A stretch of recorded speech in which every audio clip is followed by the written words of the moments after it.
KBC Channel 1, your true sports partner. The wait is over. KBC Eco Huduma Center, starting with Nairobi. KBC imekuwa rahisi. From digital guidance and signet services to booking of commercial adverts and documentaries. Visit our dedicated desks at Huduma Center GPO, Times Square, Makadara, Kibera, or Eastleigh. Tunakungoja hapo. Whether it's a casual announcement or a specialized media solution for your business, we are here to serve you. KBC at Huduma Centers, moving closer to you. Your station, your service.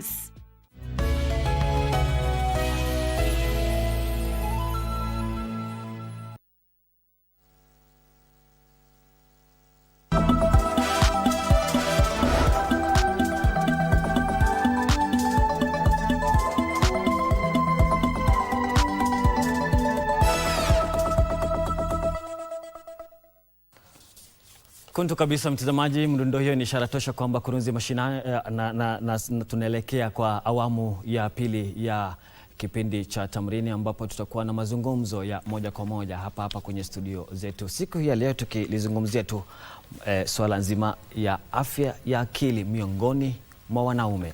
Mtazamaji, afya ya akili imeendelea kuwa moja ya masuala muhimu yanayopewa kipaumbele duniani kutokana na athari zake kwa mtu binafsi, familia, jamii kwa ujumla. Licha ya jitihada mbalimbali za kuongeza kuelewa, bado unyanyapaa na dhana potofu kuhusu afya ya akili vinaendelea kuwazuia wengi kutafuta msaada kwa wakati. Katika mahojiano yetu ya leo tunazungumza na mwandishi wa kitabu kinachojadili kwa kina swala la afya ya akili, kikitoa mwanga kuhusu changamoto zinazowakabili waathirika, umuhimu wa utambuzi wa mapema pamoja na nafasi ya jamii katika kuwasaidia wanaopitia changamoto hizo.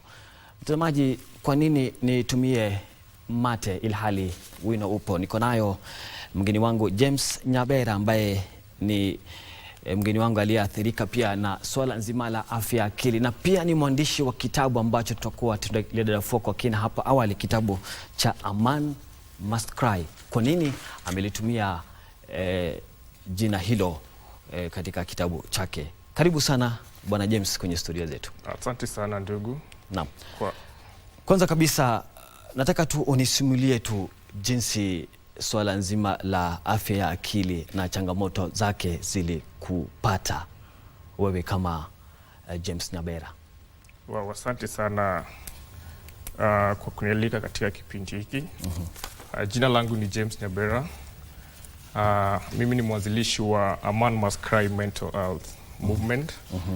Tena mtetezi wa afya akili ya wanaume, kutumia uzoefu wangu wa maisha, kwa lugha ya kimombo tunasema lived experience,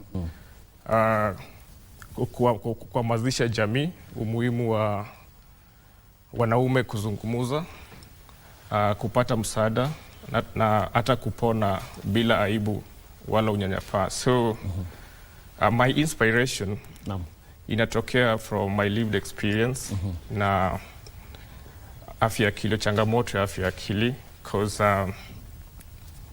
I grew up in a family whereby silence was the language of suffering.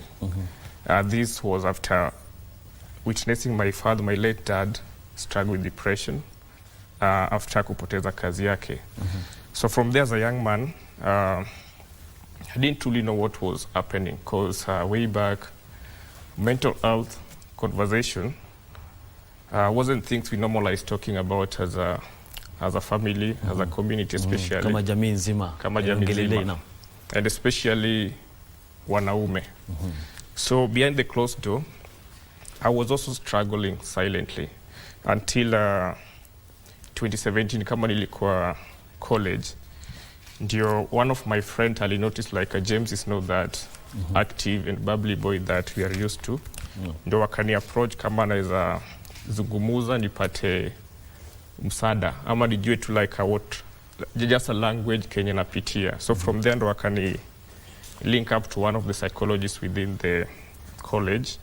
Hapo ndo nikapata usaidizi, nikapata jina kenye ilikuwa nisumbua, and that's when I was diagnosed with childhood trauma and high functioning depression.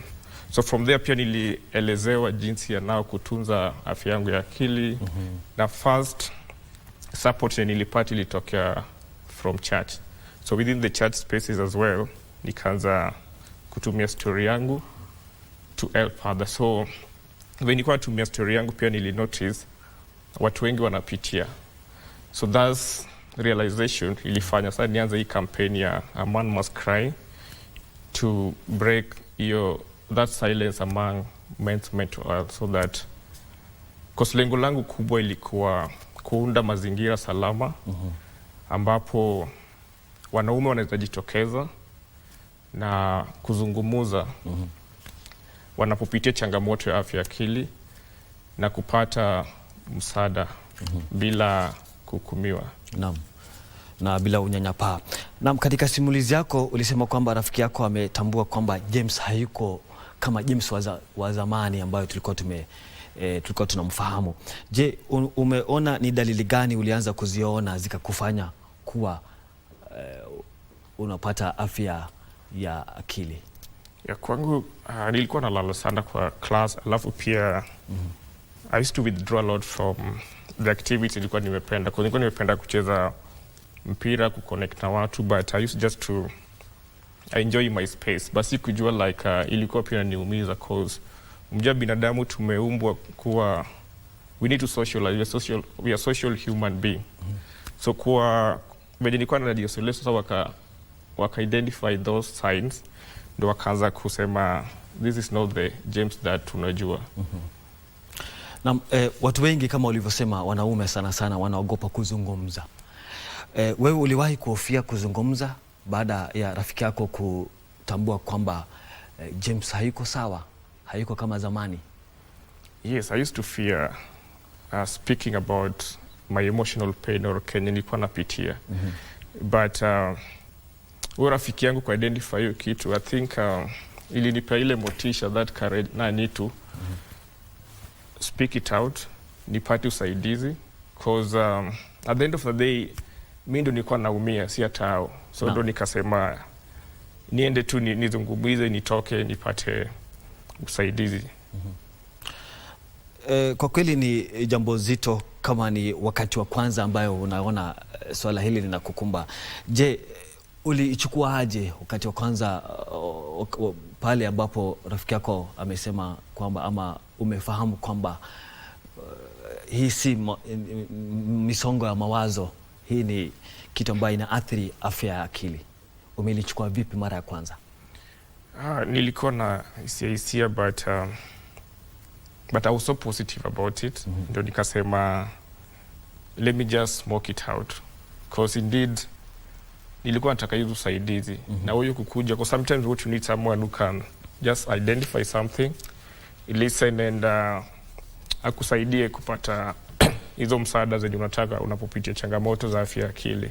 So I was so positive about it and brave enough to approach those kind of support. Na imenisaidia sana. Naam, nini kilikupa nguvu zaidi ya kuendelea na bado kujituma ndio swala hili isikuathiri sana, swala la depression, mental illness isikuwe inakumaliza? Nini imekupatia nguvu sana? Naweza sema uzoefu wa maisha ama my lived experience, because the more I'm talking about my emotional pain or my struggle with mental health, the more I'm connecting with others who also have stories but walikuwa na nyamazia, cause walikuwa na ile fear like nitazungumuza aje.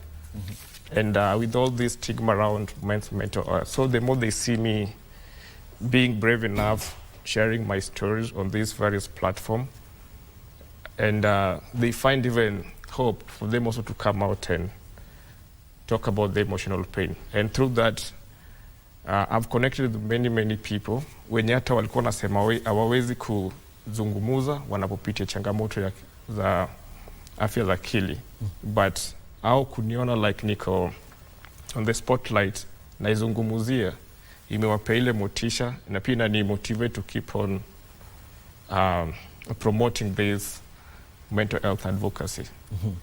Naam, ni swala nzuri ambalo umelifanya hapo. Kuna swala la familia na marafiki, walikupokeaje wakati ambapo wameona kwamba unazungumzia, umejitokeza, unafanya wanaharakati kuhusiana na swala nzima la afya ya akili? Walikupokea vipi familia, marafiki na wale watu karibu yako? Naweza sema ilikuwa 50-50 because wenye walikuwa understand the profound impact ama benefit of speaking up when you are going through something, walikuwa nani encourage to keep on with that. But kuna wenye walikuwa nasema mwanaume ni ule mtu unafaa uvumilie, mwanaume ufai huli unapopitia changamoto za maisha. Because tunasemanga mwanaume sisi ni binadamu, tunaumia, tunachoka, na pia tunapitia changamoto mingi za maisha. So inafaa pia tusikize tunapoongea ama zungumzia changamoto zetu za maisha. Unahisi kwa nini, unadhani bado kuna unyanyapaa mkubwa katika jamii kuhusiana na magonjwa ya akili katika jamii? Swala la discrimination imeonekana miongoni mwa watu, kwa sababu hiyo ndio inafanya wanaume hasa wasijitokeze na waongee na waseme kitu ambayo inawaathiri. Kwa nini unahisi ama unadhani bado kuna unyanyapaa mkubwa kuhusiana na magonjwa haya ya afya akili? Hiyo swali nzuri sana. The first barrier nizasema ni stigma around men's mental health, na hizi vitu kama cultural expectation, because growing up unasikia mwanaume ni ule mtu akue gangari, asilie, asionyeshe feelings zake. But at the end of the day mwanaume ni binadamu. So those kind of barriers enhance hizo stigmas around men's mental health. Tukuna vitu kama the biggest gap in mental health education. Kuzeza pata kuna watu wanapitia hizi changamoto za afya za akili, but they don't have a language or exact word kenye wanapitia. So unapata ni ngumu sana au kupata hizo msaada, cause nikisema like we empower these men na wakuna hiyo the basic knowledge about mental health.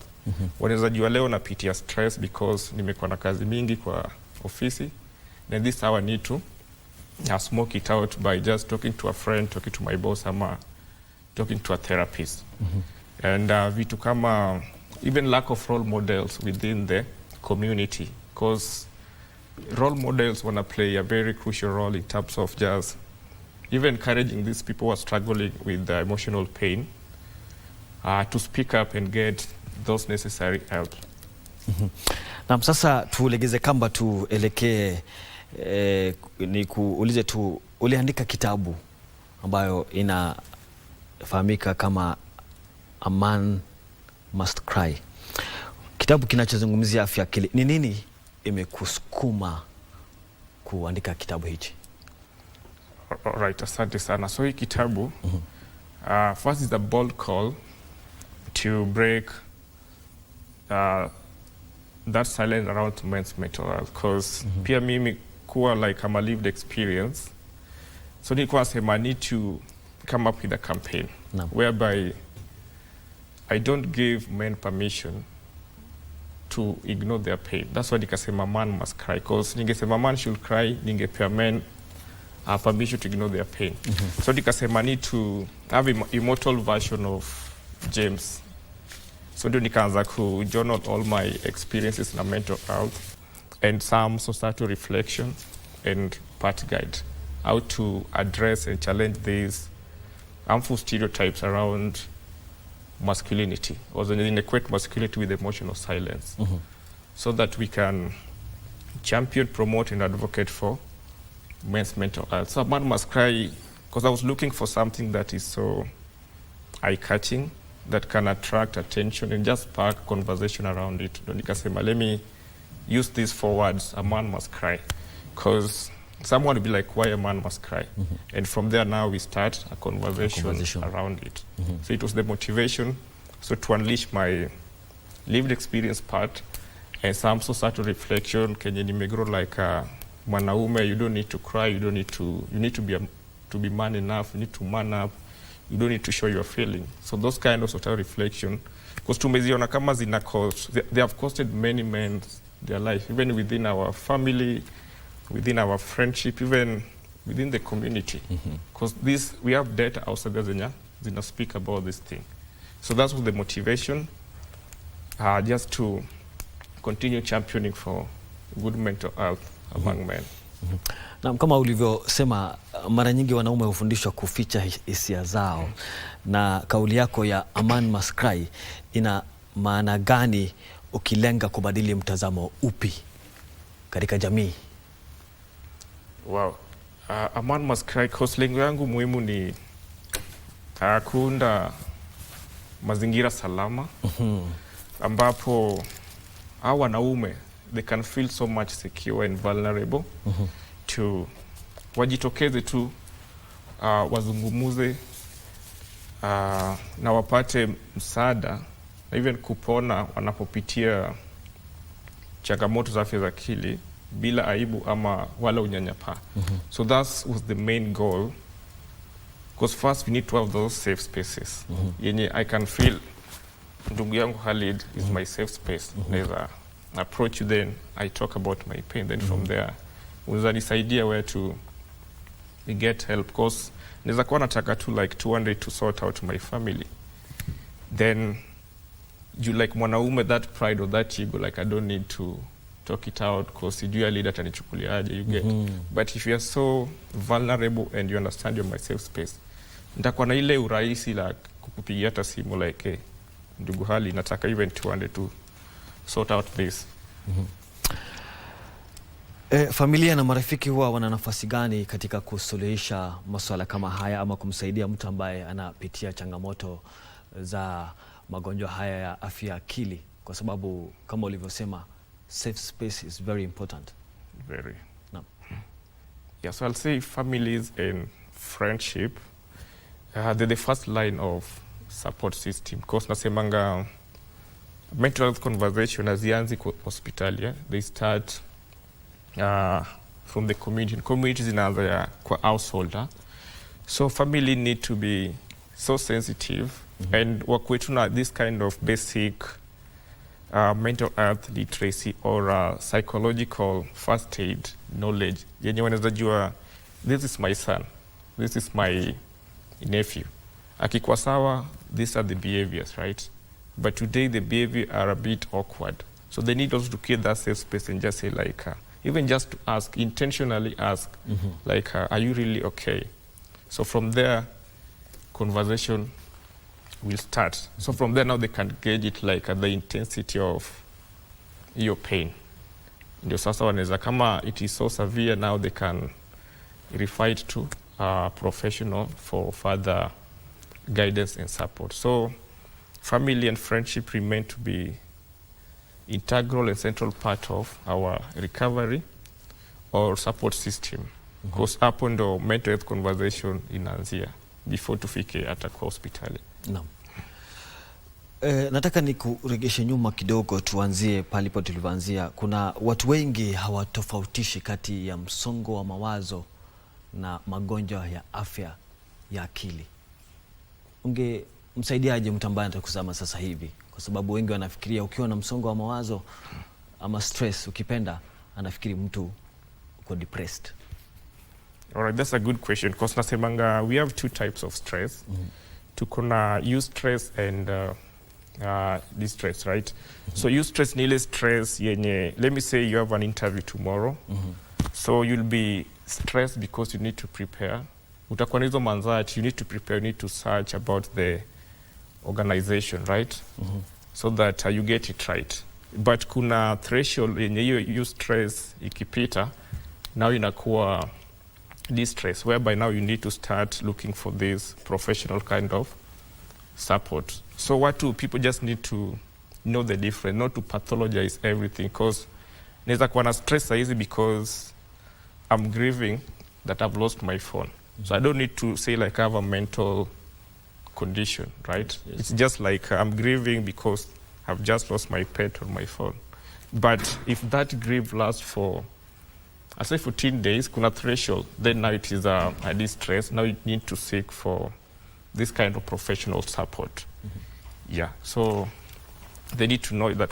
But for mental health condition, this will need to be pathologized or to be diagnosed with the satisfied professional within the institute after going through some thorough assessment. Yeah. Naam, tuko katika msimu wa teknolojia, msimu wa mitandao. Mitandao ya kijamii imekuwa sehemu kubwa sana ya maisha yetu kila siku. Je, inaathiri vipi swala nzima la afya ya akili? Okay, swali nzuri sana. I'll say because we live in a current world whereby technology is taking everything. And sometimes it's play a good role in terms of creating advocacy. People just know what is right to do when they're struggling with their mental health. As well, it's also like promote mental health distress, because things like peer pressure, because I can see my friend is truly doing well in life, right? And I'm not doing well. So I'll start to try to compete with that kind of, not knowing anatumia mbinu gani ndio afike hapo. So still like I'll be so stressed. And also I'll start to involve in some risky behavior, even for me just to achieve that. And that one will stress you. So I'll say it has a 50-50 way of benefiting when it's come to, let me say, you are struggling with something and you can get access knowledge easily, but as well, it can enhance the mental health distress when not used appropriately. Na kuna wengi ambao wanaweza jiuliza kwamba msongo wa mawazo ama stress ikizidi inaweza kubadilika iwe magonjwa afya akili. Yes, stress, because we have the prolonged stress ikizidi, it will now lead to depression. And depression is a mental health condition. It affects how you feel, you act, you think, and even how you cope up with your daily life. Yeah, so that prolonged stress, you need to be prolonged ndio ikuwe depression. Na turejee kwa kitabu ambacho ulikandika, kitabu hicho cha A Man Must Cry. Wakati wa kuandika kitabu hiki, ni simulizi gani ambapo ulikuwa umeiagusa sana, ambayo ilikuwa inaleta hisia yako katika kitabu hicho? Wow, because A Man Must Cry is a continuation of my first book titled Tales of a Firstborn. Yeah, so I was trying to narrate. Tales of a Firstborn. Yeah, navigating the lead role. So I was trying to connect with my younger self, the younger James, just to bring in the clear picture. Because nasemanga, I can't tell the new version of James when I don't know the younger version of James alikuwaje. Because I need to resolve those kind of childhood traumas that nilipitia, so that the younger James, now the new James now akwe mtu mwenye ako so ill, so that I can also stand out and help others. So it talks about my personal experience, just growing up, and also witnessing my dad also go through some spiral of, those depression, and also like the upbringing that nilikuwa nayo, you get, and also like where also like the turning point ilitokea, and also the societal reflection, things that I've just grown witnessing among community, even friends, and some of my research, because I have a background in research by training. Yeah, so I was just combining those three to package it so well, so someone just get it from a point of, yes, I've witnessed this, and yes, research says this based on the statistic that we have, and these are the part guides, the practical tips zenye inaweza saidia mtu mwenye anapitia changamoto za afya za akili, so that even when James is not alive, but I have a immortal version of me that can continue my advocacy work. Na katika maelezo yako uligusia swala la upbringing ama jinsi tumelelewa ama watu wanalelewa. Je, unahisi wazazi wanawezaje kuwalea watoto wao hasa wavulana ili wajitokeze, wasiwe na watu wenye aibu, wasiwe watu wenye kuogopa kujieleza? Unahisi tunafaa kuleta swala nzima la venye ulisema upbringing iwe tofauti? Yes, cause I do say our parents, they're the first line of support system. So they also need to have good upbringing, especially when it's come to emotional intelligence. How do I need to raise my son? Because we have some parents, when those who still have the colonized mind, when their son or their nephew start to show some kind of, you know, emotions, utaona kama wanaambia like, kama mwanaume afaya complain sana. Not knowing who pia mwanaume ni binadamu tu ako na mashida. So they need to be empowered. Because sometimes I do say our people perish because they lack knowledge. But if at all we have that knowledge, we can help our people. So parents need to be empowered with the right tools or the knowledge, so that even itakuwa rahisi when they are now raising their sons, so that they give them the right and proper, you know, skills, so that pia wanaweza kuwa people who are so responsible for their emotional pain. Because nasemanga no one is immune to trials. Because life do happens. We have also the internal factor. So when they present, how do I navigate around it? So if we don't get this kind of, you know, empowerment from our parents, then there's a big gap. Because now this person, itachukua time even for society to show up to, even to help this particular person. So it needs to start from our parents to give us the right foundation in terms of empowerment before to be released to the society, so that we can also like multiply or replicate the same, also to help others who might be navigating through the same challenges. Naam, James, niruhusu nikuulize hii swali. Je, kuna wakati katika maisha yako uliwahi kuhisi kukata tamaa wakati ambapo ulikuwa unapitia changamoto hizi za magonjwa ya afya ya akili? Na kama si hivyo, ama kama ipo wakati, je, unahisi uliweza kuishinda aje wakati huo? All right. Okay, I'll talk about my experience in the year 2017. Before I received this kind of mental health support, or just getting to know the pain I was carrying, right? I'll say nishawahi kata tamaa, because totally I was so hopeless. I didn't even see the reason why I need to live anymore. But I was just trying to connect with my younger self and just getting this kind of friends who are truly friends and they're so genuine, right? Who are there for me, like wananipea motisha, like, you know, James, things will get better. Things will get better. Things will get better. I mean, just keep on holding on, right? So ilinipea motisha. So if I think about kukata tamaa, I'm like, but I have this kind of friend who keep on motivating me, because I think they were seeing something in me yenye sikuwa naiona, unaona. Because this kind of greatness someone can see in you, but huwezi jiona. Wewe huioni. So from there I was like, if these people are seeing something in me that is so great, and I'm like, nah, I don't need to give up. I just need to soldier on despite of adversity. Because also through that is when we are building also our resilient power to help us navigate those kind of adversity. Na swala la ugonjwa wa afya ya akili imeonekana kukithiri sana miongoni mwa wanaume sasa hivi na watu wengi. Je, unahisi serikali, waajiri ama taasisi za elimu zina wajibu gani wa kufanya ama wajibu gani katika kuboresha huduma za afya ya kiakili? Wewe kama mwanaharakati, wewe kama mtu ambaye amekuwa na hiyo uzoefu wa maisha kuhusiana na swala hili la magonjwa ya afya ya kiakili.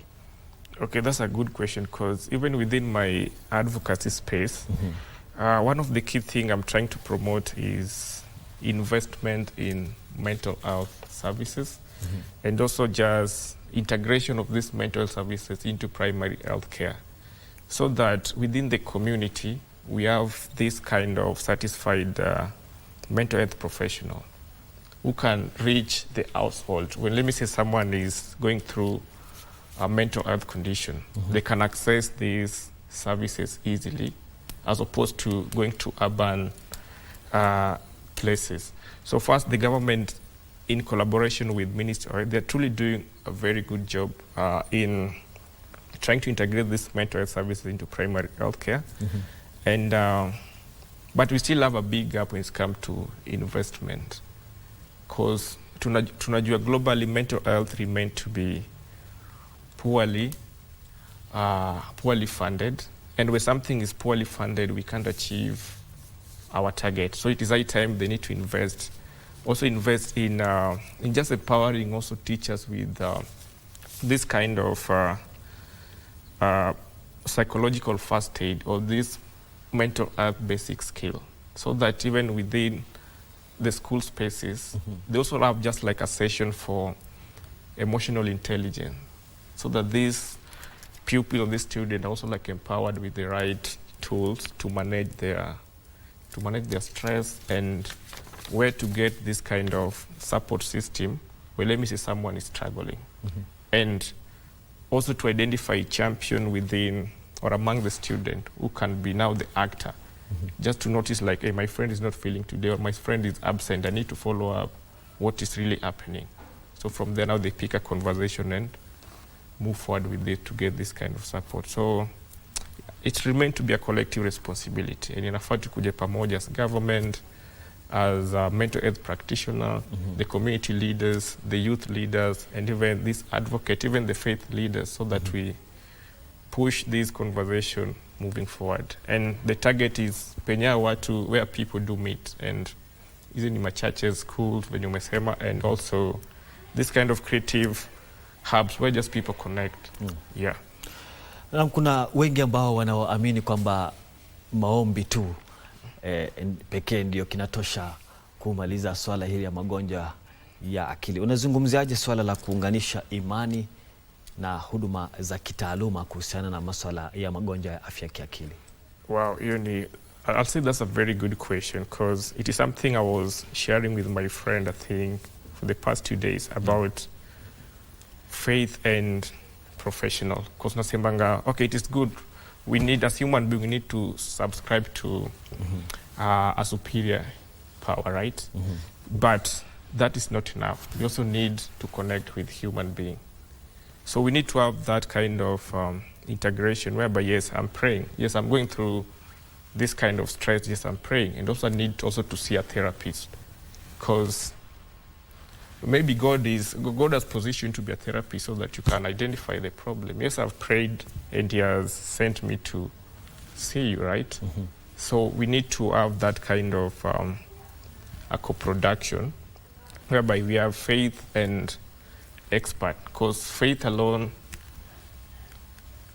we can't achieve, because yes, it's good to have that humanity, but also I need to talk to someone. I need to share my problem with my fellow human beings so that tunaweza tatua kimoja. Na tumebakisha tu, mwelekezi wangu anasema tumebakisha dakika 5 tu, lakini kabla hatujakunja jamvi, ikiwa kuna mtazamaji anayetuangalia sasa hivi ama anayetutazama na anapitia changamoto za afya ya kiakili, ungemwambia nini wewe kama James Nyabera? Wow, asante sana. I'll say first, you need to accept kenye unapitia, because if you don't accept, like, I'm truly going through pain, there's no way you can get those kind of support. So first you need to accept the way you are feeling, and look for safe spaces whereby you can smoke it out. And that just by identifying whom do you truly trust with your pain, within your family, within your friendship, or within the community, right? So from there, share it, and you'll always get necessary support when you are in pain. So, because bottling up those kind of emotions doesn't help. Because the bravest thing someone can do is just to get it out of the chest at the end of the day, so that you can get that support that you need. Kabla sijakuuliza swali la mwisho, kitabu chako kinapatikana wapi? Na pia ungemshauri mtu gani ama mtu yote akisome? Okay, well, kitabu yangu iko Nuria Bookstore, Bazaar House along Moi Avenue.